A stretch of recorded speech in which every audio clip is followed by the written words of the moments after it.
జాతి గొప్పతనం తెలుసుకున్న వాళ్ళకి తెలుగే ఒక మూలధనం.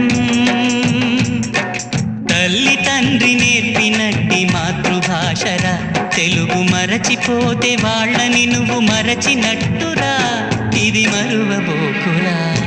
తెలుగు భాష తీయదనం, తెలుగు జాతి గొప్పతనం తెలుసుకున్న వాళ్ళకి తెలుగే ఒక మూలధనం. తల్లి తండ్రి నేర్పినట్టి మాతృభాషరా, తెలుగు మరచిపోతే వాళ్ళని నువ్వు మరచినట్టురా, ఇది మరువబోకురా.